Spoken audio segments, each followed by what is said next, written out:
நீங்க கலைஞர் கருணாநிதி முகத்தை பாருங்க, நம்ம விஜய் முகத்தையும் பாருங்க, எம்ஜிஆர் முகத்தையும் பாருங்க, சிவாஜி முகத்தையும் பாருங்க, ரஜினி கமல் முகத்தையும் பாருங்க.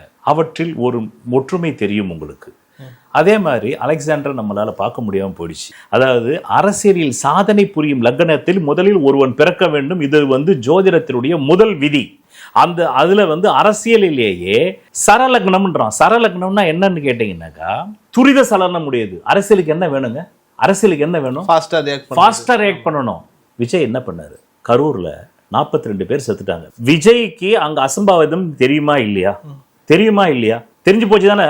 தெரிஞ்சு போயிருந்தா நீ ஒரு தலைவனா இருந்தா உனக்கு வைப்பிரிவு பாதுகாப்பு இருக்கு. நீ என்ன பண்ணிருக்கணும்? அதான் ஃபாஸ்டா ரியாக்ட் பண்ணி திருச்சிக்கு சென்னை வந்துட்டாரு. அந்த ஃபாஸ்ட் இல்லைங்க. இதே சரலகணமா இருந்தாக்கா விஜய் வந்திருக்க மாட்டார். விஜய் என்ன பண்ணிருப்பாரு? தன்னுடைய வைப்பிரிவை இறக்கிருப்பாரு உள்ள. எட்ரா அவ்வளவு பேர் பஸ் வச்சிருக்கல நீ. அந்த அவ்வளவு பேர் பஸ் வச்சிருக்கல. அந்த பஸ்லயே 100 பேரை கொண்டு போலாமா இல்லையா? டக்கு டக்கு டக்குன்னு அந்த பஸ்ல நீ ஏத்த கூடாதா நடிகர் விஜய்? நிச்சயமா.